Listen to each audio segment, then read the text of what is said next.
Block 4 deals with consumer organization. The first unit discusses about campaign and advocacy. So let's see what is a campaign and what is an advocacy. Campaign means an organized course of action for a particular purpose, especially to arouse public interest. അപ്പോൾ പബ്ലിക്കിൻ്റെ ശ്രദ്ധ ഒരു particular കാര്യത്തിലോട്ട് കൊണ്ടുവരാനായിട്ട് നമ്മളൊരു organised course of action carry out ചെയ്യുന്നതിനെയാണ് നമ്മൾ campaign എന്ന് പറയുന്നത്. Now, what is advocacy?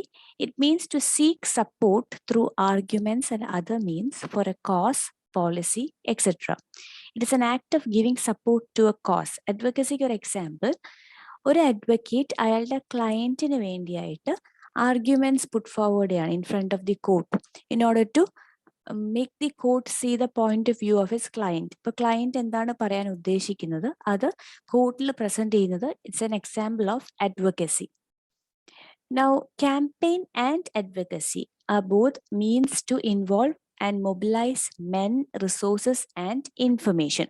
അപ്പോൾ ആളുകളെ ഒരുമിച്ച് കൊണ്ടുവരിക, റിസോഴ്സസ് ഒരുമിച്ച് കൊണ്ടുവരിക, ഇൻഫർമേഷൻ ഒരുമിച്ച് കൊണ്ടുവരിക എന്നുള്ളതാണ് ക്യാമ്പയിൻ ആൻഡ് അഡ്വക്കസി വരെയായിട്ടുള്ള മെയിൻ ആയിട്ടുള്ള എയിം എന്ന് പറയുന്നത്. Now, when we put forward something through a campaign or advocacy, we will be able to identify the opponents and the fence sitters. Opponents എന്ന് പറഞ്ഞാൽ who are not in favor of the proposals. നമ്മൾ പറയുന്ന കാര്യത്തോട് agree ചെയ്യാത്ത ആൾക്കാരെയാണ് നമ്മൾ opponents എന്ന് പറയുന്നത്. Fence sitters എന്ന് പറഞ്ഞു കഴിഞ്ഞാൽ they have neutral opinion. They do not support you and they don't go against you. അപ്പൊ ആരൊക്കെയാണ് ന്യൂട്രൽ ആയിട്ട് നിൽക്കുന്നത്, ആരൊക്കെയാണ് നമ്മുടെ ഒപ്പോണൻസ് എന്നൊക്കെ ഐഡന്റിഫൈ ചെയ്ത ശേഷം we want to bring about a change. അതിന് വേണ്ടിയിട്ടാണല്ലോ ക്യാമ്പയിൻ അഡ്വക്കസി അറേഞ്ച് ചെയ്യുന്നത്. അപ്പോൾ ഈ ചേഞ്ച് കൊണ്ടുവരാനായിട്ട് from the policy maker and the authorities, ഈ ചേഞ്ച് കൊണ്ടുവരാനായിട്ട് they set a time bound plan of action through campaign and advocacy. Now, advocacy is of two types. There is private advocacy and public advocacy. If the beneficiary is an individual, it is a case of private advocacy. ഒരാളുടെ problem solve ചെയ്യാൻ വേണ്ടിയായിട്ടാണ് അയാൾ through advocacy കോർട്ടിനെ approach ചെയ്യുന്നത് എങ്കിൽ it is A case of private advocacy. So a person tries to find a solution to his problem in a non-violent way through negotiations, persuasions and perseverance. ഇനി what is public advocacy? Public advocacy എന്ന് പറയുമ്പോൾ general പബ്ലിക്കിനെ at large effect ചെയ്യുന്ന ഒരു കാര്യം ഒരു lawyer or group of lawyers will put forward in the court. അപ്പോൾ ഒരു particular ഏരിയയിലുള്ള ആൾക്കാരെ മൊത്തം എഫക്ട് ചെയ്യുന്ന ഒരു ഇഷ്യൂ ആയിരിക്കാം നമ്മൾ പബ്ലിക് അഡ്വക്കസിയിൽ ഡിസ്കസ് ചെയ്യുന്നത്. So it will be represented by a individual advocate or by a group of advocates. അപ്പോൾ അതിനെയാണ് നമ്മൾ പബ്ലിക് അഡ്വക്കസി എന്ന് പറയുന്നത്. Now, what are the essentials or prerequisites of a campaign and advocacy program? നമ്മളൊരു campaign അല്ലെങ്കിൽ ഒരു advocacy program നടത്താൻ ഉദ്ദേശിക്കുന്നെങ്കിൽ what are the steps involve എന്നാണ് അടുത്തത് നോക്കാനായിട്ട് ഉള്ളത്. Now, if we have to find out the problems faced by a particular community or a group of people or an individual, first we have to interact with individual consumers or various consumer groups. അല്ലെ, ഒരു products and സർവീസസിനെ പറ്റി ആളുകളുമായിട്ട് നമ്മൾ ആദ്യം discuss ചെയ്യണം. Then we have to look into the results of surveys. പല ഓർഗനൈസേഷൻസും പല രീതിയിലുള്ള സർവേസ് നടത്തുന്നുണ്ട്. അപ്പോൾ ഈ സർവേസിൻ്റെയൊക്കെ റിസൾട്ട്സ് നോക്കിക്കഴിഞ്ഞാൽ ചിലപ്പോൾ അവരതിൽ they might have highlighted the problems and issues faced by consumers. അപ്പോൾ അത് നമുക്ക് ഐഡന്റിഫൈ ചെയ്യാനായിട്ട് പറ്റും. So we can first interact with consumer organisations or the consumers. We can analyse the results of surveys and we can keep a watch on the verdict of the media. ചിലപ്പോഴൊക്കെ problems എന്താണെന്ന് through media നമുക്ക് available ആണ്. അപ്പം അവർ highlight ചെയ്യും ഒരു particular ഏരിയയിലുള്ള ആൾക്കാർ ഇങ്ങനെ ഒരു എക്സ്പ്ലോയിറ്റേഷൻ ഫേസ് ചെയ്യുന്നുണ്ട്, അല്ലെങ്കിൽ ഈ ഒരു പെർട്ടിക്കുലർ പ്രോഡക്റ്റിന് ഇങ്ങനെ ഒരു ഡ്രോബാക്ക് ഉണ്ട് എന്നൊക്കെ മീഡിയ പ്രസന്റ് ചെയ്തിട്ടുണ്ടായിരിക്കും. അപ്പൊ അതൊക്കെ ഒന്ന് ശ്രദ്ധിച്ച് കണ്ടു കഴിഞ്ഞാൽ we will be able to find out the problem areas. So through interaction with consumers and consumer groups, by taking a look at the results of surveys and by keeping a keen observation of the verdict of media, we will be able to identify the problems. Our next endana ennu namukku nokkam. The second major step is to analyze the topic or issues concerned so that it is clear as to what action is required to be taken. അപ്പോൾ നമുക്ക് ഒരു problem കിട്ടിക്കഴിഞ്ഞാൽ അതിനെ solve ചെയ്യാനായിട്ട് എന്തൊക്കെ action ചെയ്യാനായിട്ട് പറ്റും, what are the steps that we can do to prevent that problem എന്നുള്ളത് നമുക്ക് ഡിസൈഡ് ചെയ്യേണ്ടതായിട്ടുണ്ട്. ഇപ്പം നമുക്കൊരു കൺഫ്യൂഷൻ ആണ്, എന്ത് ചെയ്യണമെന്ന് അറിയാതെ നമ്മളൊരു ക്യാമ്പയിൻ അല്ലെങ്കിൽ advocacy, if we don't know the solution, നമ്മളൊരു ക്യാമ്പയിനോ അഡ്വക്കസിക്കോ ഇറങ്ങിത്തിരിക്കാതിരിക്കുന്നതാണ് നല്ലത്. If we know with clarity what is to be done, it's better to arrange a campaign or advocacy. So analysis of the issues is of vital importance. ഇനി next, the following ensures an effective campaign and advocacy program.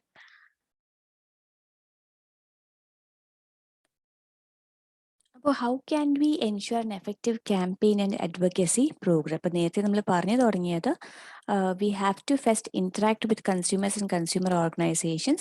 Then we have to look at what the media is saying. We have to look into the results of surveys and then identify the problem. Once we find out what the issue is, we must have a clarity regarding the action that is required. ചിലപ്പോൾ exist ചെയ്യുന്ന റൂളിനെ abolish ചെയ്യാനായിട്ടായിരിക്കാം, ചിലപ്പോൾ new rule കൊണ്ടുവരാനായിരിക്കാം, അല്ലെങ്കിൽ exist ചെയ്യുന്ന റൂളിൻ്റെ അകത്ത് കുറച്ച് changes വരുത്താനായിട്ടായിരിക്കാം. അപ്പോൾ what is it that we need to be done, what is it that is to be done എന്നുള്ളത് ഒരു ക്ലാരിറ്റി വേണം. Now, how can you ensure that your campaign or advocacy program is effective? അതിൻ്റെ അകത്തുള്ള main 3 steps എന്ന് പറഞ്ഞാൽ, first you have to collect all relevant information. Then clear formulation of the issues concern, എന്താണ് issue എന്നുള്ളത് in depth നമ്മൾ study ചെയ്യണം. Then building the required public opinion and educating the public, നമ്മൾ ആൾക്കാരുടെ സപ്പോർട്ടോടു കൂടി വേണം കാര്യങ്ങൾ ചെയ്യാൻ. അപ്പോൾ നമ്മൾ അവരോട് ഈ ഒരു കാര്യത്തെ പറ്റി അവരിലേക്ക് ശ്രദ്ധ കൊണ്ടുവരിക, അവരുടെ ഒപ്പീനിയൻ എന്താണെന്ന് കളക്ട് ചെയ്യുക, ഇങ്ങനെ ഒരു സോഷ്യൽ ഈവിൽ നടക്കുന്നുണ്ടെന്ന് ആളുകളെ എഡ്യൂക്കേറ്റ് ചെയ്യുക, what are the actions that can be taken എന്ന് പറഞ്ഞു കൊടുക്കുക. അപ്പോൾ ഇത്രയും കാര്യങ്ങൾ ചെയ്തു കഴിഞ്ഞാൽ ഒരു ക്യാമ്പയിൻ അല്ലെങ്കിൽ അഡ്വക്കസി സക്സസ്ഫുൾ ആകും.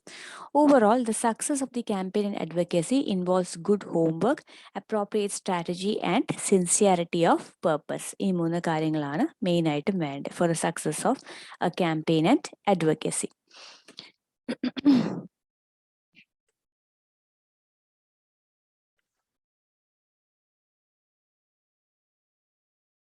The next topic is strategies of effective campaign and advocacy programs. But 3 basic techniques are involved in effective strategy. നമ്മൾ പറഞ്ഞു ഒരു appropriate strategy follow ചെയ്യണം എന്ന് പറഞ്ഞു. അപ്പം അതിൻ്റെ അകത്ത് 3 steps ആണുള്ളത്. First one, information and publicity അല്ലേ. ആദ്യം ഒരു അവയർനെസ് ക്രിയേറ്റ് ചെയ്യണം regarding the campaign that you are organising. അപ്പോൾ അതിന് വേണ്ടിയിട്ട് നമുക്ക് മാസ് മീഡിയ യൂസ് ചെയ്യാം, press release, letter to editors, interview on TV, audio visual aids എല്ലാം നമുക്ക് യൂസ് ചെയ്യാവുന്നതാണ്. ഇനി we can organise public meetings, ആളുകളെ വിളിച്ചുകൂട്ടി എമിനന്റ് പബ്ലിക് പേഴ്സണാലിറ്റീസിനെയൊക്കെ അതിൽ പങ്കെടുപ്പിക്കാം, സെലിബ്രിറ്റീസിനെ കൊണ്ടുവരാം, so that we can attract the attention of the people.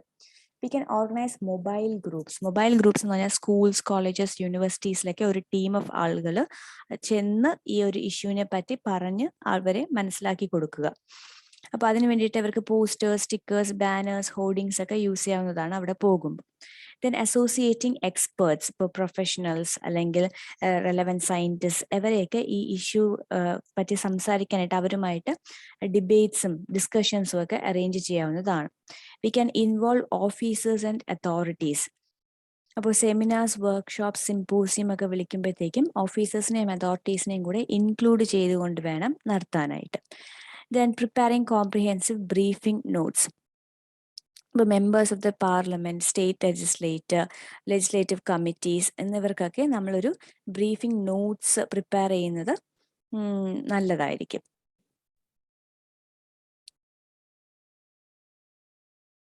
ഇനി proposing suits for wider publicity, law suits and public interest litigations can be taken up. നമുക്കൊരു case file ചെയ്യാവുന്നതാണ്. അപ്പോൾ കൂടുതൽ ആൾക്കാർക്ക് അതിനെപ്പറ്റി അറിയാനായിട്ടൊരു അവസരം ഉണ്ടാകും. Then involvement of national and international organizations. International organizations like WHO, UN bodies, everyumakke aayittu associate ചെയ്ത് നമുക്ക് കാര്യങ്ങൾ മുമ്പോട്ട് കൊണ്ടുപോകാവുന്നതാണ്. Now the second step in the strategy, effective strategy, first one നമ്മൾ പറഞ്ഞു maximum publicity ആളുകളിലേക്ക് എത്തിക്കുക. We should inform people regarding the campaign. Second step is soliciting support. for the success of a campaign, you need the support of the general public. അപ്പോൾ support നമുക്ക് general പബ്ലിക്കിൽ നിന്ന് വേണം. Main groups in the societies, ഇത് ഏത് ഗ്രൂപ്പിനെ effect ചെയ്യുന്ന കാര്യമാണോ അവരുടെ support, so issue related groups, ഇവരെല്ലാവരുടെയും സപ്പോർട്ട് നമുക്ക് ആവശ്യമുണ്ട് in order to make the campaign successful. അപ്പോൾ ഇങ്ങനെ നമുക്ക് ചെയ്യുമ്പോഴത്തേക്കും who will be our supporters, who are the opposers, who are the fence sitters, ഇതെല്ലാം നമുക്ക് മനസ്സിലാക്കാനായിട്ട് പറ്റും. ഇനി there are some other methods also. When you're organizing a campaign, നമുക്ക് signature campaign, telephone campaign, letter writing campaign, letters relating to issues involved can be sent to newspapers, magazines, government officers, MPs, meetings വിളിച്ചു കൂട്ടാം, demonstrations and processions നടത്താം, banners, hoarding, stickers use ചെയ്യാം, ബോയ്ക്കോട്ട്സ് നടത്താം. ഇപ്പോൾ ഒരു meeting നടത്തുമ്പോഴത്തേക്കും ഈ ഒരു പെർട്ടിക്കുലർ റീസണിന് വേണ്ടിയിട്ട് എന്ന് പറഞ്ഞ് നമുക്കൊരു ബോയ്ക്കോട്ട് അറേഞ്ച് ചെയ്യാവുന്നതാണ്. അപ്പം ഇതെല്ലാം ഒരു എഫക്റ്റീവ് ക്യാമ്പയിന് ഹെൽപ്പ് ചെയ്യും. Next strategy is influencing the powerful. ഇപ്പോൾ പ്രൊഫഷണൽ ഗ്രൂപ്പ്സ് അയക്കാം, ബിസിനസ് കമ്മ്യൂണിറ്റീസ് അയക്കാം, decision making authorities at different levels in concerned organisations അയക്കാം, members of parliament, MLA, elected representatives അയക്കാം. അപ്പോൾ ഈ ആളുകളെയൊക്കെ ഇൻഫ്ലുവൻസ് ചെയ്യാൻ വേണ്ടിയായിട്ട് ഈ ക്യാമ്പയിൻസ് നമ്മൾ അറേഞ്ച് ചെയ്യും. അവരെ ഇൻഫ്ലുവൻസ് ചെയ്യാനായിട്ട് നമുക്ക് പല മെത്തേഡ്സ് യൂസ് ചെയ്യാം. Making available to them brief memorandum, policy papers, etcetera, dealing with the crux of the matter relating to the campaign or advocacy program, starting lawsuits and public interest litigation, submitting draft legislations, amendments to the existing legislations, etc., conducting workshops, seminars, symposium for brainstorming the issues and finding a strategy to solve the issues. നമുക്ക് ഈ different methods വരെയായിട്ട് ഒഫീഷ്യൽസിൻ്റെ attention പിടിച്ചു പറ്റാൻ ശ്രമിക്കാവുന്നതാണ്. So 3 strategies ആണ് നമ്മൾ use ചെയ്യുന്നത്. Information and publicity, second one soliciting support from the general public, third is we are trying to influence the topmost officials, influencing the powerful people. Now, once we have done all that, the next step is follow-up action. Follow-up action അകത്ത് വരുന്ന 2 കാര്യങ്ങളാണ്. Follow up to successful campaign, follow up action in case of failure. ഇപ്പോൾ successful ആയിട്ടുള്ളൊരു campaign ആണ് നമ്മൾ നടത്തി, നല്ല രീതിയിലായി, അതിൻ്റെ ഫോളോ അപ്പുമായിട്ട് ബന്ധപ്പെട്ട് നമ്മൾ എന്തൊക്കെ ചെയ്യണം? ഒരു ക്യാമ്പയിൻ സക്സസ്ഫുൾ ആകുക എന്ന് പറഞ്ഞാൽ മേ ബി നമ്മളൊരു ലെജിസ്ലേഷനിൽ ചേഞ്ച് വരുത്തിയോ ന്യൂ റൂള് കൊണ്ടുവരികയോ എന്തെങ്കിലും ആയിരിക്കാം അതിൻ്റെ എൻഡ് റിസൾട്ടായിട്ട് വന്നിട്ടുണ്ടാവുക. അപ്പോൾ ആ പുതിയ legislation to the grass root levels വരെയും ഇംപ്ലിമെന്റ് ചെയ്ത് ഏത് ആളുകൾക്കായിരുന്നോ ബുദ്ധിമുട്ട് ഫേസ് ചെയ്തിരുന്നത് അവരുടെ ഇഷ്യൂസ് റിസോൾവ് ആയോ എന്ന് ഉറപ്പ് വരുത്തുന്നത് വരെയും നമ്മൾ ആ ഒരു ക്യാമ്പയിൻ ക്യാരി ഔട്ട് ചെയ്തുകൊണ്ടിരിക്കാം. അതിനെയാണ് follow up action. You should make sure that the changes that we wish to bring about is actually implemented. Then follow-up action in case of failure. നമ്മൾ ആഗ്രഹിച്ച റിസൾട്ട്സ് ആ ക്യാമ്പയിൻ സക്സസ്ഫുൾ ആയില്ല എന്നുണ്ടെങ്കിൽ then we have to gear up the resources. Then we should maybe ask another group to join us to take up the matter. കുറച്ചും കൂടെ consumer ഓർഗനൈസേഷൻസിനെ കൊണ്ടുവരാനായിട്ട് we have to carry out a SWOT analysis. What is the strength, weakness, opportunities and threats? എന്തുകൊണ്ടാണ് failure ആയത്? ഇനി ഇതിനെ മുമ്പോട്ട് കൊണ്ടുപോകാൻ എന്തെങ്കിലും വേറെ മെത്തേഡ്സ് അഡോപ്റ്റ് ചെയ്യാൻ പറ്റുമോ എന്നുള്ള കാര്യങ്ങളൊക്കെ ഡിസ്കസ് ചെയ്യേണ്ടതാണ്. അപ്പൊ അത്രയുമാണ് ഫസ്റ്റ് യൂണിറ്റിന്റെ അകത്ത് ഉള്ളത് in block 4. Next is unit 12. It deals with managing and organisation.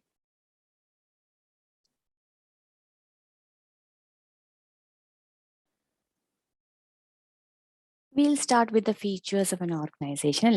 An organization is a specialized area of management. Organization is a group of people ഉണ്ട്. ഒരു specific objective, aim or goal achieve ചെയ്യാൻ വേണ്ടിയിട്ടാണ് ഇവർ ഒരുമിച്ച് കൂടുന്നത്.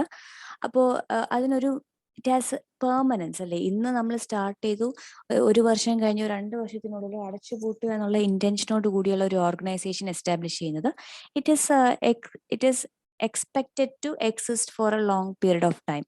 It has a permanence to it. Then അതിൽ objectives achieve ചെയ്യാനായിട്ട് certain activities and responsibilities are demanded from the members of the organization. It has to be performed. Then all the activities need to be coordinated.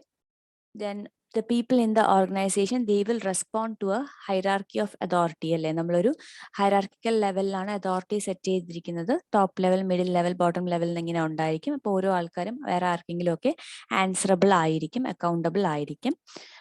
It also interacts with the environment.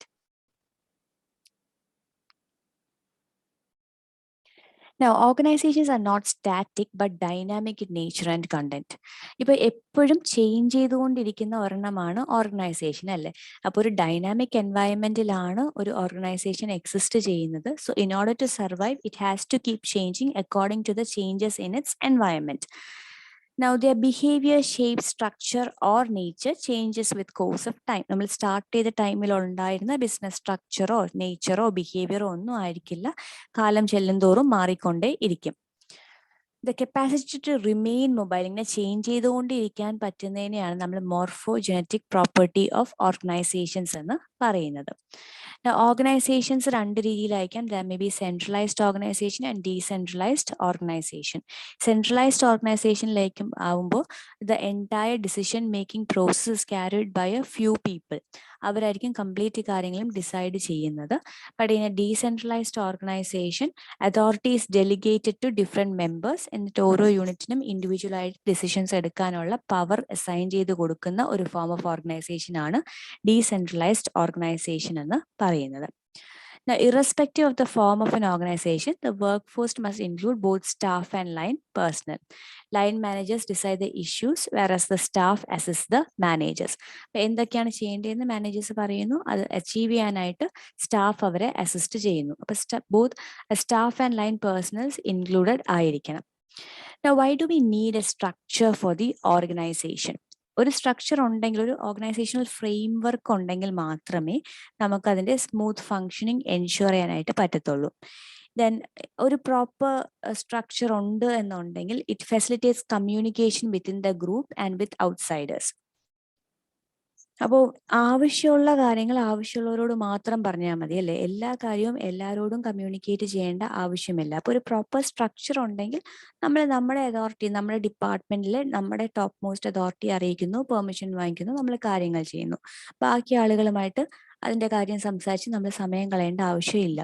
അപ്പോൾ അതൊരു structural form of organisation follow ചെയ്യുന്നത് കൊണ്ടാണ് നമുക്ക് effective communication carry out ചെയ്യാനായിട്ട് പറ്റുന്നത്. Then authority and responsibilities set ചെയ്യാനായിട്ട് പറ്റുന്നത് because the organization has got a structure. Who is the top level? ആരുടെ വേർഡ് ആണ് എൻഡ് വേർഡ്, ഏറ്റവും ഫൈനലൈസ് ചെയ്ത് പറയാനുള്ള അതോറിറ്റി ആർക്കാണ് ഉള്ളത്? Who is responsible if something goes wrong? ഇതെല്ലാം സെറ്റ് ചെയ്യാൻ പറ്റുന്നത് because the organization has a structure. Then it allocates work, activities, responsibilities and authority and optimizes usage of the executive time and managerial effectiveness. But time ഏറ്റവും effective ആയിട്ട് utilise ചെയ്യാൻ പറ്റുന്നു, managerial efficiency, effectiveness improve ചെയ്യാനായിട്ട് പറ്റുന്നു എന്നുള്ളതാണ് ഒരു organisational structure follow ചെയ്യുന്നതിന്റെ benefit. Next will discuss about non governmental organisations, NGOs. എന്തിനാണ് NGOs സെറ്റപ്പ് ചെയ്തിരിക്കുന്നത്? To offer services to the public. പ്രോഫിറ്റിന് വേണ്ടിയിട്ടല്ല, സർവീസസ് പ്രൊവൈഡ് ചെയ്യാൻ വേണ്ടിയിട്ടാണ് NGOs വന്നിരിക്കുന്നത്. അപ്പോൾ മേജർ ചാലഞ്ച് അവർ ഫേസ് ചെയ്യുന്നത് പറഞ്ഞാൽ ഹൈ സർവീസ് സ്റ്റാൻഡേർഡ്സ് എപ്പോഴും കീപ്പ് ചെയ്യുക, കൺസിസ്റ്റന്റ് ആയിട്ട് കീപ്പ് ചെയ്യുക എന്നുള്ളത് അവർ ഫേസ് ചെയ്യുന്ന ഒരു ചാലഞ്ച് ആണ്. Let's see what are the characteristics of NGOs. Profit oriented അല്ല ഞാൻ പറഞ്ഞു. So profit maximisation is not their goal.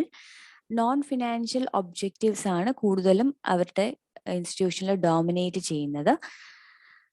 അവർക്കൊരു മൾട്ടിപ്ലിസിറ്റി ഓഫ് ഗോൾസ് ഉണ്ട്. ഒരൊറ്റ ഗോളൊന്നുമല്ല, അവരൊരു പല ഏരിയാസിലും അവർ സർവീസ് പ്രൊവൈഡ് ചെയ്യാനായിട്ട് എയിം ചെയ്യുന്നത് കാരണം ഒരുപാട് ഗോൾസ് ഉണ്ട്, അതിൻ്റെതായ കോംപ്ലെക്സിറ്റിയും ഉണ്ട് to carry out their work. They do not have undistributed profits to cover the risk in adverse circumstances. അപ്പം അവർക്ക് പ്രോഫിറ്റ് മേക്കിംഗ് അല്ല ഇന്റൻഷൻ എന്നുള്ളത് കൊണ്ട് തന്നെ അവരുടെ കയ്യിൽ ഒരുപാട് റിസ്ക് എടുക്കാനായിട്ട് ഉള്ള ഫണ്ട്സിന്റെ ബാക്കപ്പ് ഉണ്ടായിരിക്കത്തില്ല. അതുകൊണ്ട് തന്നെ they can take a very limited risk and have no ability to adapt to changing circumstances. ഇങ്ങനെ അത്രയും ഫാസ്റ്റായിട്ട് മൂവ് ചെയ്യാനും ചേഞ്ച് ചെയ്യാനും പറ്റാത്തതിന്റെ റീസൺ അവരുടെ കയ്യിൽ ഫണ്ട്സ് ലാക്ക് ചെയ്യുന്നത് കൊണ്ടാണ്. While business organizations focus on only one segment of society as their customers who pay for their product, the NGOs often market simultaneously to two distinct groups, one that provides funds and another that uses their products. അപ്പോൾ സാധാരണ ഒരു business organisation ഒരു target customer group കാണും. അവരുടെ product വാങ്ങിക്കുന്ന ആൾക്കാരായിരിക്കും. അവരുടെ നീഡ്സിന് മാത്രം കേറ്റർ ചെയ്താൽ മതി. ബട്ട് NGOയെ സംബന്ധിച്ചിടത്തോളം രണ്ട് ഗ്രൂപ്പ്സ് ഉണ്ട്. ഒന്ന് ആരാണോ അവർക്ക് ഫണ്ട്സ് പ്രൊവൈഡ് ചെയ്യുന്നത് അവരെ സാറ്റിസ്ഫൈഡ് ആയിട്ട് നിർത്തണം. ഇനി ഈ ഫണ്ട്സ് ആർക്ക് വേണ്ടിയിട്ടാണോ യൂസ് ചെയ്യുന്നത് അവർക്കും നമ്മൾ എഫക്റ്റീവായിട്ട് ഈ ഫണ്ട് യൂസ് ചെയ്ത് അത് അങ്ങോട്ടേക്ക് കൊടുക്കേണ്ടതാണ്. Now, as compared to most business organizations, NGOs face a more complicated competitive situation. Competitors ആയിട്ട്, അതായത് സിമിലർ NGOസുമായിട്ട് അവർക്ക് കോപ്പറേറ്റ് ചെയ്ത് പോകുന്നതാണ് അവർക്ക് കുറച്ചും കൂടി നല്ലത്. They are competitors but at the same time they must cooperate with competitors. എന്നാൽ മാത്രമേ അവരുടെ എയിംസ് അവർക്ക് അച്ചീവ് ചെയ്യാനായിട്ട് പറ്റത്തുള്ളൂ. സാധാ ബിസിനസ് ഓർഗനൈസേഷൻസ് ഫംഗ്ഷൻ ചെയ്യുന്നത് പോലെ NGOസിന് ഫംഗ്ഷൻ ചെയ്യാനായിട്ട് പറ്റില്ല. അവർക്ക് അവരുടേതായ ഒരു രീതി ഉണ്ടാകും. ഇനീഷ്യലി NGOസിന് മാനേജ്മെന്റ് എന്നൊരു കോൺസെപ്റ്റ് ഇല്ലായിരുന്നു. 10 years ago ഒക്കെ NGOs were not heard of. ആർക്കും അത്ര ഫെമിലിയർ ആയിട്ടുള്ള ഒരു ടേം അല്ലായിരുന്നു. അപ്പോൾ ഒരാളുടെ ആഗ്രഹപ്രകാരം അല്ലെങ്കിൽ ഒരാളുടെ ആ ഒരു സ്ട്രെങ്ത് കാരണമായിരിക്കാം, അല്ലെങ്കിൽ ഒരു group of like minded persons ഒരുമിച്ച് വന്നത് കൊണ്ടും അവരുടെ ഡെഡിക്കേഷൻ കൊണ്ടും മാത്രമാണ് ഒരു NGO മുമ്പോട്ട് പോയിക്കൊണ്ട് ഇരിക്കുന്നത്. അപ്പൊ അവിടെ മാനേജ്മെന്റിന് വലിയ റോളൊന്നും ഇല്ലായിരുന്നു.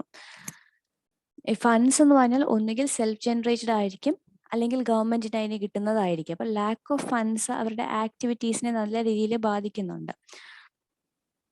അതുകൊണ്ട് തന്നെ അധികം ആളുകളെ ഈ ഒരു NGOയിലോട്ട് അട്രാക്ട് ചെയ്യാൻ പറ്റാത്തൊരു സിറ്റുവേഷൻ ആയിരുന്നു പണ്ട്. പിന്നെ ഈ NGOസിൽ തന്നെ അധികം ഫണ്ട്സ് ഒന്നും ഇല്ലാത്തത് കാരണവും ആൾക്കാർക്ക് വരാൻ താല്പര്യമില്ലാത്തത് കാരണം കൂടുതൽ വന്നിരുന്നത് റിട്ടയർഡ് ആയിട്ടുള്ള ആൾക്കാരായിരിക്കാം, അല്ലെങ്കിൽ സോഷ്യലി കോൺഷ്യസ് ഓൺടർപ്രണേഴ്സ് ആയിരിക്കാം, എക്സ് ബ്യൂറോക്രാറ്റ്സ് ആയിരിക്കാം. അപ്പൊ അവർക്ക് മാനേജറിയൽ സ്കിൽസിൽ സഫീഷ്യന്റ് ട്രെയിനിങ്ങും ഇല്ല. So there was no management എന്ന ഒരു സയന്റിഫിക് മാനേജ്മെന്റ് എന്നുള്ള രീതിയിലെ ഒരു കോൺസെപ്റ്റ് NGOസിൽ വന്നിട്ടുണ്ടായിരുന്നില്ല.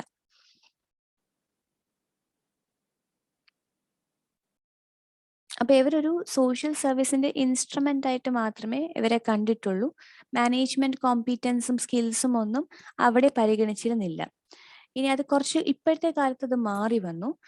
ഇപ്പോൾ മാനേജ്മെന്റ് ഗ്രാജുവേറ്റ്സ് കൂടുതലും NGOസിലോട്ട് അട്രാക്റ്റഡ് ആണ്. NGOs അവരെ റിക്രൂട്ടും ചെയ്യുന്നുണ്ട്. കമ്പാരിറ്റീവ്ലി ബെറ്റർ സാലറിയാണ് ഇപ്പൊ അവർക്ക് ഓഫർ ചെയ്യുന്നത്. Government and other responsible agencies have encouraged better managed NGOs. ഇപ്പൊ ആളുകൾ NGOയിലേക്ക് ഫണ്ട് ഡൊണേറ്റ് ചെയ്യുമ്പോൾ എത്ര പ്രോപ്പർ ആയിട്ടാണ് ഈ ഫണ്ട്സ് മാനേജ് ചെയ്യുന്നത് NGOs എന്ന് ദേ ആർ കീൻലി ഒബ്സർവിങ്. അതുകൊണ്ട് തന്നെ പ്രോപ്പർ മാനേജ്മെന്റ് വേണം. അതുകൊണ്ട് അവർ നല്ല സാലറി കൊടുത്ത് മാനേജ്മെന്റ് ഗ്രാജുവേറ്റ്സിനെ റിക്രൂട്ട് ചെയ്യുന്നുമുണ്ട്. സോ ഇപ്പൊ ഒരു കോസ് കണ്ടിട്ട് ആരും ഇംപ്രസ്ഡ് ആവുന്നില്ല. ഈ ഒരു പേർപ്പസിന് വേണ്ടിയിട്ടാണ് ഈ NGO വന്നത് എന്നല്ലെങ്കിൽ അവർ ഇത്രത്തോളം ഡെഡിക്കേറ്റഡ് ആണ്, അങ്ങനെയല്ല. ദേ വോണ്ട് റിസൾട്ട്സ്. അവർ കൊടുക്കുന്ന പൈസയ്ക്ക് എന്തുമാത്രം ബെനിഫിറ്റ്സ് ഈ NGOയ്ക്ക് തിരിച്ചു കൊടുക്കാൻ പറ്റുന്നുണ്ട് എന്നുള്ളത് ഇമ്പോർട്ടൻ്റ് ആയിട്ട് വരുന്നുണ്ട്. Now, managerial process and required checklist. Planning, organizing, leading and controlling is important in an organization. ഏതെങ്കിലും ഒരു ആക്ടിവിറ്റി നമുക്ക് എപ്പോഴും പ്ലാനിങ് ആവശ്യമാണ്. ആദ്യം എന്ത് ചെയ്യണം, how it should develop and deploy its strengths, how should it cope with threats and opportunities, ഇതെല്ലാം ആദ്യമേ പ്ലാൻ ചെയ്തിട്ടുണ്ടായിരിക്കണം. Then they have to organize different things. അതായത് അവരുടെ ഓർഗനൈസേഷൻ അവർ ഡിഫറെൻറ്റ് യൂണിറ്റ്സ് ആയിട്ട് ഡിവൈഡ് ചെയ്യും. ഡിപ്പാർട്ട്മെന്റ്, സബ് യൂണിറ്റ്, സെക്ഷൻസ് ഒക്കെ ആയിട്ട് ഡിവൈഡ് ചെയ്ത ശേഷം each unit has responsibilities, a hierarchy, relationship and structures. അപ്പോൾ ആളുകൾ തമ്മിൽ ഒരു ഒഫീഷ്യൽ റിലേഷൻഷിപ്പ് ഉണ്ട്, ഓരോരുത്തർക്കും ഹൈറാർക്കി ഉണ്ട്, റെസ്പോൺസിബിലിറ്റീസ് ഉണ്ട്, സ്ട്രക്ചർ ഉണ്ട്. അപ്പോൾ ഇതനുസരിച്ച് ആളുകൾ units and sub units have to coordinate their activities and organise everything properly. Then leading. അതായത് ഈ ഓരോ ഓർഗനൈസേഷനിൽ ഒരു പെർട്ടിക്കുലർ സെക്ഷനായിട്ട് ഡിവൈഡ് ചെയ്തെടുക്കുന്നതാണോ നമ്മൾ ഓർഗനൈസ് ചെയ്യണം എന്ന് പറഞ്ഞത്. ഡിവൈഡ് ചെയ്തെടുത്തിരിക്കുന്ന ഓരോ സെക്ഷനെയും ലീഡ് ചെയ്യാനായിട്ട് മാൻ പവർ വേണം. Top authority should show them how it is to be done, what is to be done എന്നൊക്കെ കാണിച്ചു കൊടുക്കുന്നത്. That is leading. Then controlling, എപ്പോഴും ഒരു കോൺസ്റ്റന്റ് മോണിറ്ററിങ് ഉണ്ടായിരിക്കണം. ഡീവിയേറ്റ് ചെയ്ത് പോവാണ്, ആക്ച്വൽ പ്ലാനിൽ നിന്നും ഡീവിയേറ്റ് ചെയ്ത് പോകുന്നു എന്നുണ്ടെങ്കിൽ കറക്റ്റീവ് മെഷേഴ്സ് ഒക്കെ എടുത്തുകൊണ്ട് തിരിച്ചു കൊണ്ടുവരാനായിട്ട് ഒരു കൺട്രോളിങ് എപ്പോഴും ഉണ്ടായിരിക്കണം.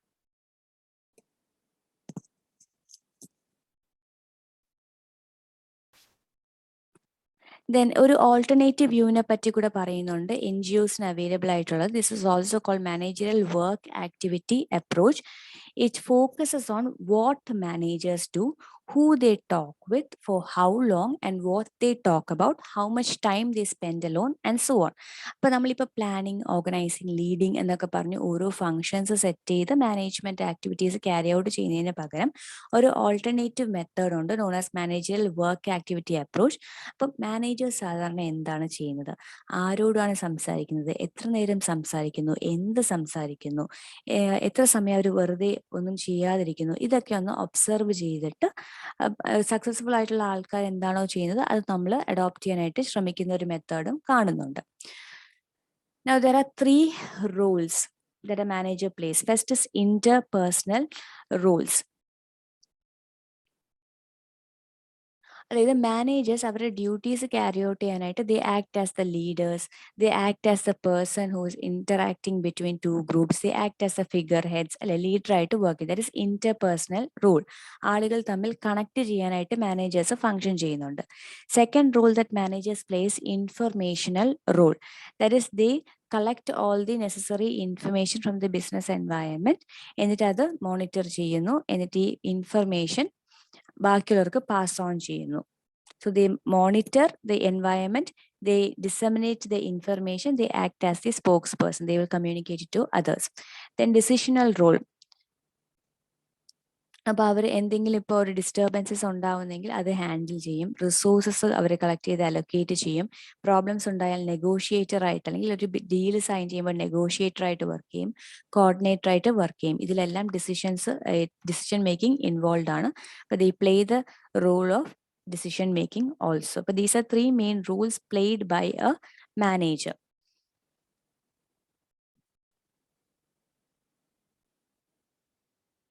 ഇനി കുറച്ച് ജനറൽ ആയിട്ടുള്ള കാര്യങ്ങളാണ് പറഞ്ഞിരിക്കുന്നത്. ഒരു ഓർഗനൈസേഷനിൽ കമ്മ്യൂണിക്കേഷൻ നടത്തുമ്പോൾ എന്തൊക്കെ കാര്യങ്ങളാണ് ശ്രദ്ധിക്കേണ്ടത്. Correct message, correct response Evoque ചെയ്യുന്ന രീതിയിൽ പ്രസന്റ് ചെയ്യണം. നമുക്കൊരു കാര്യം കമ്മ്യൂണിക്കേറ്റ് ചെയ്യുമ്പോൾ നമുക്ക് ഒരു കാര്യം ഇഷ്ടപ്പെട്ടില്ലെങ്കിൽ ഇഷ്ടപ്പെട്ടില്ല എന്നുള്ള നമ്മുടെ ഫീലിങ്സ് അല്ല അങ്ങോട്ടേക്ക് കമ്മ്യൂണിക്കേറ്റ് ചെയ്യേണ്ടത്.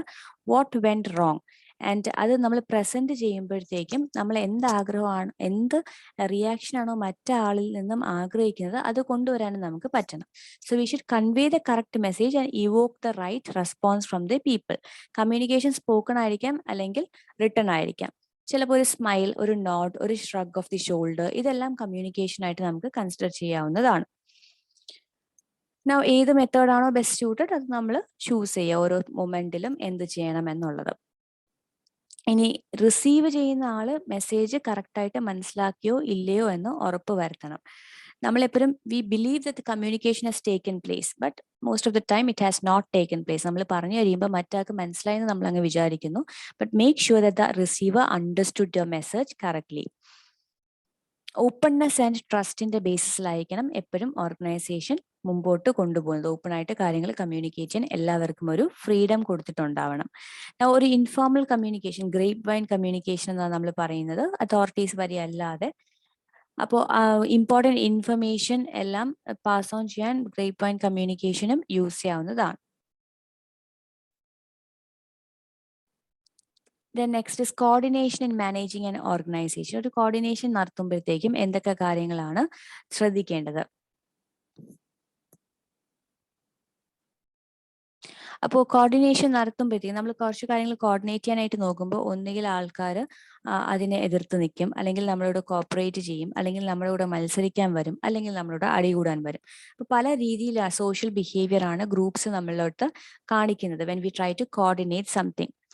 Altruism എന്ന് പറയുമ്പോഴത്തേക്ക് it means helping others. People are generally in a dilemma as to how they should respond to a request for help. അപ്പം ആളുകൾ സഹായം ചോദിക്കുമ്പോൾ എങ്ങനെ സഹായിക്കാം എന്നുള്ളതിനെ പറ്റി ചിന്തിക്കുന്നു. കോർപ്പറേഷൻ എന്ന് പറയുമ്പോഴത്തേക്കും ആളുകൾ കുറച്ചും കൂടെ ഒരുമിച്ച് നിൽക്കുകയാണെന്നുണ്ടെങ്കിൽ ഡിസിഷൻ മേക്കിംഗ് ഇംപ്രൂവ് ആകും.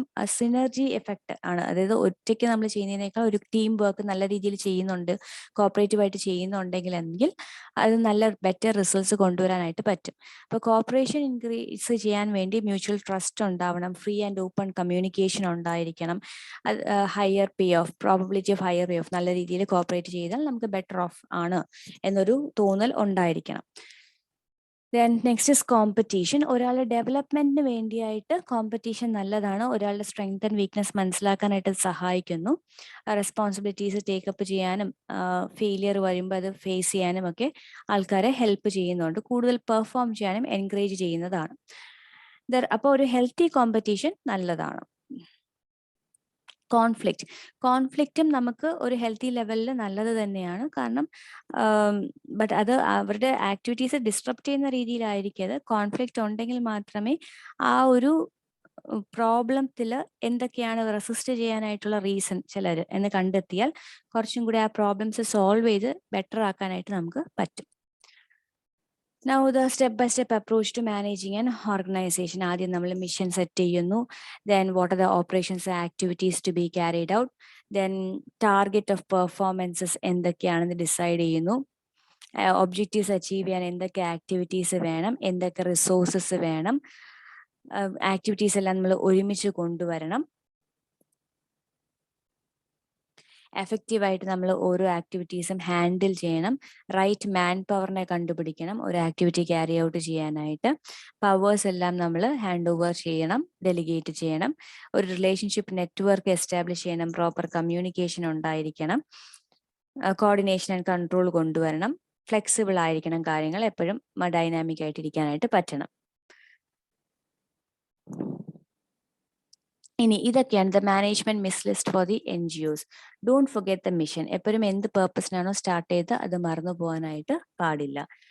പാസ്റ്റിൽ നമുക്കിപ്പോൾ ഫെയിലിയർ ഉണ്ടായെങ്കിൽ അതിനെ പറ്റി ബോധർ ചെയ്ത് ഫ്യൂച്ചർ കുളവാക്കേണ്ട ആവശ്യമില്ല. ഇനി അവിടെ സക്സസ്ഫുൾ ആയിട്ടുണ്ടെങ്കിൽ ഇപ്പൊ നമ്മൾ കൂടുതൽ ആക്ഷൻസ് എടുക്കാതിരുന്ന് താരോട്ട് പോകാനും പറ്റില്ല. അതുകൊണ്ടാണ് don't live in the past എന്ന് പറയുന്നത്. Don't become too committed to the principle of satisfying your customers and other benefactors. അപ്പോൾ ചില സമയം നമുക്ക് അവരെയും എഡ്യൂക്കേറ്റ് ചെയ്യേണ്ടതായിട്ട് വരും. അവരും റോങ് ആണ് എങ്കിൽ അത് പറഞ്ഞു കൊടുക്കേണ്ടതായിട്ട് വരും. എപ്പോഴും ഒരു പീപ്പിൾ പ്ലീസർ ആകാൻ മാത്രം പറ്റില്ല. Too much promise ചെയ്യരുത്. Don't be too easy on others. Then don't forget to tangibilize what you have achieved and plan to achieve in multiple forms. നമ്മൾ എന്തൊക്കെ അച്ചീവ് ചെയ്തു എന്നുള്ളത് ആളുകളുടെ അടുത്ത് പുട്ട് ഫോർവേഡ് ചെയ്ത് കൊടുത്താൽ മാത്രമേ അവർക്ക് അത് മനസ്സിലാവത്തുള്ളൂ. കോപ്പറേഷൻ, കൊളാബറേഷൻ, കോർഡിനേഷൻ എല്ലാം എപ്പോഴും ഉണ്ടായിരിക്കണം. അപ്പൊ അത്രയാണ് ആ ഒരു യൂണിറ്റിൽ ഡിസ്കസ് ചെയ്യാനുള്ളത്. Next is international consumer organisation, the last unit in this book. അപ്പൊ കൺസ്യൂമേഴ്സ് ഇന്റർനാഷണലിനെ പറ്റിയാണ് ഇതിന്റെ അകത്ത് പറഞ്ഞിരിക്കുന്നത്. First it was known as international organisation of consumers union. It was established in 1960. അതൊരു ഇൻഫർമേഷൻ സെന്റർ പോലെയാണ് ആദ്യം അവർ സെറ്റപ്പ് ചെയ്തത്. അപ്പോൾ ഈ നാഷണൽ കൺസ്യൂമർ ഓർഗനൈസേഷൻസ് എല്ലാം കൂടെ ചേർന്നാണ് IOCU ക്രിയേറ്റ് ചെയ്തത്. Cross border campaigns and knowledge sharing facilitate ചെയ്യാൻ വേണ്ടിയായിട്ട്. ഇതിനിപ്പോൾ 240 മെമ്പർ ഓർഗനൈസേഷൻസും ഉണ്ട്, spread across 120 countries. Head office ലണ്ടനിലാണ്. ഇനി IOCയുടെ മെമ്പേഴ്സ് കൂടി വന്നപ്പോഴത്തേക്കുമാണ് അതിന്റെ പേര് മാറ്റി കൺസ്യൂമർ ഇന്റർനാഷണൽ എന്നാക്കിയത്. അതൊരു നോട്ട് ഫോർ പ്രോഫിറ്റ് കമ്പനിയാണ്, നോൺ പൊളിറ്റിക്കൽ ഫൗണ്ടേഷൻ ആണ്. അതിന്റെ മെയിൻ ഇന്റൻഷൻ എന്ന് പറഞ്ഞാൽ to protect the rights of consumers and promote social justice and fairness in the market place. 2 goals ആണ്. To support its members, to expand consumer movement, to represent consumer interest at the international level. ഇപ്പൊ മെമ്പേഴ്സിനെ assist ചെയ്ത് consumer മൂവ്മെന്റിനെ expand ചെയ്യാനായിട്ടും consumer interest international ലെവലിൽ represent ചെയ്യാൻ വേണ്ടിയിട്ടാണ് consumers international വന്നിരിക്കുന്നത്. ഇനി കൺസ്യൂമർ ഇന്റർനാഷണലിലെ മെമ്പർഷിപ്പ് രണ്ട് രീതിയിലാണ്. ഒന്ന് ഫുൾ മെമ്പേഴ്സ് ഉണ്ട്, രണ്ടാമത്തെ അഫിലിയേറ്റ്സ് ഉണ്ട്. ഫുൾ മെമ്പേഴ്സ് ആകുമ്പോഴത്തേക്കും അവരുടെ ഗ്രോസ് ആനുവൽ ഇൻകത്തിന്റെ ഒരു പാർട്ട് അവർ കൺസ്യൂമർ ഇന്റർനാഷണലിന്റെ ബഡ്ജറ്റിന് വേണ്ടിയിട്ട് കൊടുക്കുന്നു. മെമ്പർ അഫിലിയേറ്റ്സ് എന്ന് പറയുമ്പോൾ അവർ മെമ്പർഷിപ്പ് ഫീ ആണ് കൊടുത്തുകൊണ്ടേ ഇരിക്കുന്നത്. ഇതിന്റെ മീറ്റിംഗ് കൂടുന്നത് 3 വർഷത്തിൽ ഒരിക്കലാണ് കൺസ്യൂമർ ഇന്റർനാഷണൽസ് മീറ്റിംഗ് കൂടുന്നത്. ഇനി ഇതിന്റെ ചാർട്ടർ ഫോർ കൺസ്യൂമർ ആക്ഷൻ എന്ന് പറയുന്ന ഇതാണ്. കേസസ് എന്നുള്ള രീതിയിലാണ്. C stands for critical awareness with consumer learning. നമ്മുടെ വോൺസിനേക്കാൾ നമുക്കത് നീഡ്സ് ഐഡന്റിഫൈ ചെയ്യാനായിട്ട്, നമുക്ക് വേണമെന്നായിരിക്കും നമുക്കത് ആവശ്യമുണ്ടോ എന്ന് കൺസ്യൂമേഴ്സിനെ ത്രൂ എഡ്യൂക്കേഷൻ മനസ്സിലാക്കിയെടുക്കാനായിട്ട് സഹായിക്കണം. Then action and involvement. Our consumers, they should be able to act on their own. ഒരു ഫെയർ ഡീലാണോ, അതിൽ എന്തെങ്കിലും കുഴപ്പങ്ങൾ ഉണ്ടായ ആരെ അപ്രോച്ച് ചെയ്യണം, അത് ആക്ഷൻ എടുക്കേണ്ടതായിട്ട് ഉള്ള സാഹചര്യങ്ങളിൽ ആക്ഷൻ എടുക്കാൻ അവരെ പ്രാപ്തരാക്കുക, അതൊക്കെയാണ് second one. Third is social responsibility. Consumers should always be aware that their actions will have impact on other citizens and disadvantaged groups. നമ്മളപ്പോൾ വോയിസ് റേസ് ചെയ്യുകയാണെങ്കിൽ അത് ഡിസഡ്വാൻറ്റേജ്ഡ് ഗ്രൂപ്പ്സിനും കൂടെ ബെനിഫിഷ്യൽ ആയിരിക്കും എന്നൊരു അവയർനെസ് ക്രിയേറ്റ് ചെയ്യണം. E stands for ecological responsibility. അതായത് environment protect ചെയ്യുന്ന രീതിയിലുള്ള കാര്യങ്ങൾക്ക് മാത്രമേ സപ്പോർട്ട് ചെയ്യാവൂ, ഇല്ലെങ്കിൽ അതിന് ആവശ്യമുള്ള റെമഡിയൽ മെഷേഴ്സ് എടുക്കുക. Solidarity is about S represents citizen groups create ചെയ്താൽ കുറച്ചും കൂടെ പവർഫുൾ ആയിട്ട് കാര്യങ്ങൾ ക്യാരി ഔട്ട് ചെയ്യാനായിട്ട് പറ്റും. അപ്പൊ കൺസ്യൂമർ എഡ്യൂക്കേഷന് വേണ്ടിയിട്ടുള്ള ഒരു ചാർട്ടറാണ് ഇത്, കേസസ്. ഇന്ത്യയിൽ ഒരുപാട് കൺസ്യൂമർ ഓർഗനൈസേഷൻസ് ഉണ്ട് who are members of consumer international. They play active role in the formulation of consumer policies. ഇനി എന്തിനു വേണ്ടിയിട്ടാണ് ഈ consumer organisations consumer international member ആയത്? They get resources in the areas of research, information and educational activities. Consumer ഇന്റർനാഷണലിൽ 2 main activities ആണ്, functions of the consumer ഇന്റർനാഷണലും consumer international programs and ക്യാമ്പയിൻസും. അല്ലെങ്കിൽ ഫങ്ഷൻസിൻ്റെ അകത്ത് എന്തൊക്കെയാണ് വരുന്നത്? കൺസ്യൂമർ ഇന്റർനാഷണലിന്റെ മെയിൻ ഫങ്ഷൻസിൽ വരുന്നത്, first one is to share new ideas share ചെയ്യാൻ വേണ്ടി അവർ ന്യൂസ് ലെറ്റേഴ്സ് ഇറക്കുന്നുണ്ട്. അവരുടെ തന്നെ ഹൗസ് ജേർണൽ, കൺസ്യൂമർ കറൻസ് എന്നൊക്കെ പറയുന്ന ജേർണൽസ് വഴിയായിട്ട് ഇൻഫർമേഷൻ കൊടുക്കുന്നുണ്ട്. ഇനി സ്പെഷ്യൽ മാറ്റേഴ്സ് മാത്രം പബ്ലിഷ് ചെയ്യാനായിട്ട് അവർക്ക് ഉണ്ട്, that matters concerning consumer interest. അവർക്കൊരു ലൈബ്രറി സ്വന്തമായിട്ട് ഉണ്ട്. ആൻഡ് പബ്ലിക്കേഷൻസിന്റെ എല്ലാ കോപ്പീസും അവിടെ വെച്ചിട്ടുണ്ട് four reference. Now, besides conducting research on its own, it also supports and funds research carried out by its member groups, like testing of consumer products or similar work. അപ്പം member groups വേറെ എന്തെങ്കിലും activities ചെയ്യുന്നുണ്ടെങ്കിൽ അവരുടെ പ്രോഡക്ട്സും ഒക്കെ test ചെയ്ത് കൊടുക്കാനും അവരുമായിട്ട് ഒരുമിച്ച് വർക്ക് ചെയ്യാനും ഒക്കെ അവർ പോകുന്നുണ്ട്. It gives advice to various governments while formulating legislations. Pesticides, food additives, satellite advertising, invasion into individuals' privacy through computer data storage, ഈ ഏരിയസിലൊക്കെ ലെജിസ്ലേഷൻ സെറ്റ് ചെയ്യുമ്പോഴത്തേക്കും അവർ ആ കാര്യത്തിന് അഡ്വൈസ് കൊടുക്കുന്നുണ്ട്. ഇപ്പൊ കൺസ്യൂമേഴ്സ് ഇന്റർനാഷണൽ വന്നപ്പോഴേക്കുമാണ് അവർ ഈ ബേബി പ്രോഡക്ട്സിന് അഡ്വർടൈസ്മെന്റ് വേണ്ട, അതായത് ബ്രസ്റ്റ് ഫീഡിങ് പ്രൊമോട്ട് ചെയ്യണം എന്നുള്ളൊരു decision, banning of advertising of baby products, അല്ലെങ്കിൽ അങ്ങനത്തെ ഇഷ്യൂസ് ഒക്കെ വന്നത് കൺസ്യൂമർ ഇന്റർനാഷണൽ ആക്റ്റീവായിട്ട് മുമ്പോട്ട് വന്നപ്പോഴത്തേക്കുമാണ്.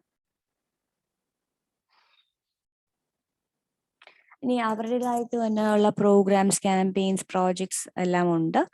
അപ്പോൾ ഇവർ മെയിനായിട്ട് ഫോക്കസ് ചെയ്യുന്ന financial service, food safety, security and nutrition, consumers access to reliable, affordable and safe communication networks, consumer justice and protection. ഈ 4 ഏരിയയിലാണ് കൂടുതലും കൺസ്യൂമർ ഇന്റർനാഷണൽ ഫോക്കസ് ചെയ്യുന്നത്.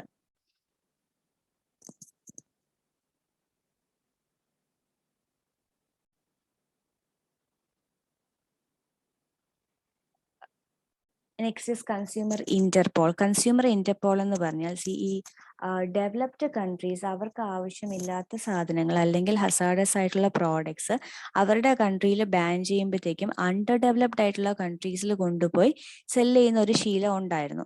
അപ്പോൾ അത് എതിർക്കാൻ വേണ്ടിയിട്ടാണ് കൺസ്യൂമേഴ്സ് ഇന്റർപോൾ വന്നിരിക്കുന്നത്.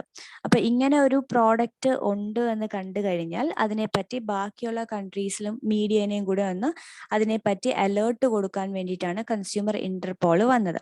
ഇതിലൊരു എക്സാമ്പിൾ അവർ പറയുന്നുണ്ട്. ഒരു പെർട്ടിക്കുലർ മെഡിസിൻ അല്ലെങ്കിൽ ഒരു ഡ്രഗ് ഒരു ആൾക്കാരുടെ ഇടയിലേക്ക് കൊടുത്തപ്പോഴത്തേക്കും അതൊരു സിൻഡ്രോം അല്ലെങ്കിൽ ഒരു ഡിസീസ് കൊണ്ടുവരുന്നുണ്ട് എന്ന് കണ്ടപ്പോഴത്തേക്കും ആ മെഡിസിൻ ഡെവലപ്ഡ് കൺട്രീസിൽ ബാൻ ചെയ്തു, യൂസ് ചെയ്യാൻ പറ്റില്ല എന്ന് പറഞ്ഞ് മാർക്കറ്റ്സിൽ നിന്ന് എടുത്തു. ബട്ട് അങ്ങനെ ഒരു പ്രോബ്ലം ക്രിയേറ്റ് ചെയ്യുന്നു എന്ന് കണ്ടിട്ടും 12 ഇയേഴ്സിന് ശേഷം പോലും അണ്ടർ ഡെവലപ്ഡ് ആയിട്ടുള്ള കൺട്രീസിൽ ആ മെഡിസിൻ ഇറക്കുന്നുണ്ട്. അപ്പൊ അതിന് against consumer interpol voice raise ചെയ്തപ്പോഴത്തേക്കും അവർ പറയുന്നത് സ്റ്റെപ്പ് ബൈ സ്റ്റെപ്പ് അവരത് വിഡ്രോ ചെയ്തോളാം, ഇപ്പോഴും ചില ആൾക്കാർ അത് യൂസ് ചെയ്യാമെന്നും പറഞ്ഞ് മുമ്പോട്ട് വരുന്നുണ്ട് എന്നും പറഞ്ഞിട്ടാണ്. അപ്പൊ അങ്ങനെ ഒരു വേർതിരിവ് between developed and under developed country വന്നപ്പോൾ അത് നിർത്താൻ വേണ്ടിയിട്ടാണ് കൺസ്യൂമേഴ്സ് ഇന്റർപോൾ എന്ന് പറയുന്നത്. അപ്പം കൺസ്യൂമർ ഇന്റർപോളിൽ ഒരു പ്രോഡക്റ്റ് സസ്പിഷ്യസ് ആണ് എന്ന് കണ്ടു കഴിഞ്ഞാൽ കൺസ്യൂമർ അലേർട്ട് നോട്ടീസസ് ആ ഗ്രൂപ്പിലുള്ള എല്ലാവർക്കും അയക്കും. Watch out for this products എന്നുള്ള രീതിയിലാണ് അവർ പറയുന്നത്. അപ്പൊ അവരത് ടെസ്റ്റ് ചെയ്തിട്ട് അതിന്റെ എവിഡൻസോട് കൂടിയായിരിക്കും അവരിങ്ങനെ ഒരു റിപ്പോർട്ട് അയക്കുന്നത്. അപ്പൊ ഇങ്ങനത്തെ ഒരു 30 അലേർട്സ് ഓൾറെഡി കൺസ്യൂമർ ഇന്റർപോൾ അയച്ചിട്ടുണ്ട്.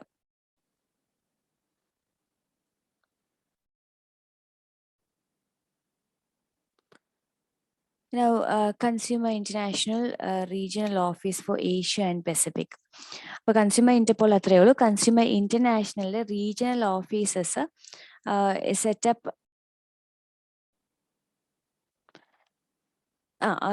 ROAP ആണ്, regional office for Asia and Pacific. അപ്പൊ അത് it acts as a link between Consumer International and its members. It was established in 1974 as the first of Consumers International Regional Offices. ഏഷ്യ ആൻഡ് പസഫിക്കിലുള്ള regional ഓഫീസാണ് ആദ്യത്തത്. ഇനി എന്താണ് ഇതിന്റെ ഗോൾസ് എന്ന് പറയുന്നത്? കൺസ്യൂമർ മൂവ്മെന്റ് ഏഷ്യ പസഫിക് റീജിയനിൽ സ്പ്രെഡ് ചെയ്യുക, ആളുകളുടെ കപ്പാസിറ്റി ഇൻക്രീസ് ചെയ്യുക, അവർക്ക് സഫീഷ്യൻ്റ് ആയിട്ടുള്ള training, education, advice, technical support, fund, research information ഇതൊക്കെ കൊടുത്തുകൊണ്ട് ആളുകളെ ഡെവലപ്പ് ചെയ്തെടുക്കുക. ദെൻ ഡിഫറെൻറ്റ് മെമ്പേഴ്സ് തമ്മിൽ നെറ്റ്വർക്കിംഗ് ഇൻക്രീസ് ചെയ്യുക. കൺസ്യൂമർ ഇന്റർനാഷണലിന്റെ പ്രോഗ്രാം ആക്ടിവിറ്റീസിനെ പറ്റിയും ഡെവലപ്മെന്റ്സിനെ പറ്റിയും അപ്ഡേറ്റഡ് ആയിട്ട് കീപ്പ് ചെയ്യുക. ഇനി CIയുടെ പോളിസീസ് ആൻഡ് പ്രോഗ്രാംസ് നടത്തുമ്പോൾ ഓരോ മെമ്പേഴ്സിന്റെ അഭിപ്രായം കൂടെ ഒന്ന് കൺസൾട്ട് ചെയ്യാനായിട്ട്. Then consumer interest regional and internationally represent ചെയ്യാൻ വേണ്ടിയിട്ടൊക്കെയാണ് CIROAP എസ്റ്റാബ്ലിഷ് ചെയ്തിരിക്കുന്നത്. Consumer international regional office for Asia and the Pacific. ഇനി കൺസ്യൂമർ ഇന്റർനാഷണൽ വേറെ ഇന്റർനാഷണൽ ഓർഗനൈസേഷൻസുമായിട്ട് ജോയിൻ ചെയ്ത് വർക്ക് ചെയ്യുന്നുണ്ട്. UN, WHO, UNICEF, UNESCO, ISO ഇവരുമൊക്കെ ആയിട്ട് കമ്പൈൻ ചെയ്തും കൺസ്യൂമർ ഇന്റർനാഷണൽ വർക്ക് ചെയ്യുന്നുണ്ട്. International പ്ലാറ്റ്ഫോമിൽ കൺസ്യൂമർ റൈറ്റ്സ് പ്രൊട്ടക്ട് ചെയ്യാൻ വേണ്ടിയായിട്ട്. ഇനി what are the different consumer rights and it's expansions? ആദ്യം കൊണ്ടുവന്നത് ജോൺ F. കെനഡിയാണ്. 4 ബേസിക് റൈറ്റ്സ് ആണ് അയാൾ US കൊണ്ടുവന്നത്. വേൾഡ് കൺസ്യൂമർ റൈറ്റ്സ് ഡേ ആഘോഷിക്കുന്നത് March 15 അപ്പൊ അതിലുള്ള ബേസിക് റൈറ്റ്സ് പറയുന്ന റൈറ്റ് ടു സേഫ്റ്റി, എന്തെങ്കിലും ഹസാഡസ് പ്രോഡക്ട്സിൽ നിന്നും ആളുകൾക്ക് പ്രൊട്ടക്ഷനുള്ള അവകാശമുണ്ട്. റൈറ്റ് ടു ഇൻഫർമേഷൻ, ഒരു പ്രോഡക്റ്റ് വാങ്ങിക്കുമ്പോൾ അതിന്റെ quality, quantity, purity, standard, price ഇതെല്ലാം അറിയേണ്ട അവകാശം ഉണ്ട്. റൈറ്റ് ടു ചോയ്സ്, ഒരു ആൾക്കും അവരുടെ പ്രോഡക്റ്റ് വാങ്ങിക്കാൻ വേറൊരാളെ നിർബന്ധിക്കാൻ പറ്റില്ല. We have the choice to choose from various products. നമ്മുടെ പോയിന്റ് ഓഫ് വ്യൂവിന് ഏതാണോ ബെസ്റ്റ് അത് നമുക്ക് വാങ്ങിക്കാവുന്നതാണ്. റൈറ്റ് ടു ബി ഹേർഡ്, എന്തെങ്കിലും ഗ്രീവൻസസ് ഉണ്ടെങ്കിൽ നമുക്കത് പോയി പറഞ്ഞ് വേറൊരാൾ നമുക്കതിനുള്ള ഒരു റെമഡി കണ്ടുപിടിച്ച് തരാനുള്ള അവകാശം നമുക്കുണ്ട്. റൈറ്റ് ടു ബേസിക് നീഡ്സ്, സർവൈവലിന് ആവശ്യമുള്ള ഗുഡ്സും സർവീസസും വാങ്ങിച്ചെടുക്കാനുള്ള റൈറ്റ് ആൾക്കാർക്ക് ഉണ്ട്. ഇനി അതല്ലാതെ കുറച്ച് റൈറ്റ്സും കൂടെ ഇപ്പൊ വന്നിട്ടുണ്ട്. ടോട്ടൽ 8 റൈറ്റ്സ് ആണ് ഇപ്പൊ പറയുന്നത്. Next is right to seek redressal, നമുക്ക് എന്തെങ്കിലും ഗ്രീവൻസസ് ഉണ്ടെങ്കിൽ നമുക്ക് ഒന്നുകിൽ മണി റീഫണ്ട് ചോദിക്കാം, അല്ലെങ്കിൽ പ്രോഡക്റ്റ് നമുക്ക് റീപ്ലേസ് ചെയ്ത് തരാം, അല്ലെങ്കിൽ എന്താണോ ഡിഫക്റ്റ് അത് റിപ്പയർ ചെയ്ത് തരാം to the satisfaction of the consumer. അതാണ് റൈറ്റ് ടു സീക്ക് റെഡ്രസൽ എന്ന് പറയുന്നത്. Right to consumer education, consumer related ആയിട്ടുള്ള അവകാശങ്ങളും റെസ്പോൺസിബിലിറ്റീസ് ഡ്യൂട്ടീസ് ഒക്കെ എന്താണ് എന്ന് അറിയാനുള്ള അവകാശം ഉണ്ട്. Right to a healthy environment, water, soil, air, noise pollution എല്ലാം നിന്ന് ഫ്രീ ആയിട്ടുള്ള പ്രോഡക്ട്സിന് അവർക്ക് അവകാശമുണ്ട്. അപ്പൊ ഇത്രയുമാണ് ഈ ഒരു ബ്ലോക്കിലുള്ളത്. Thank you.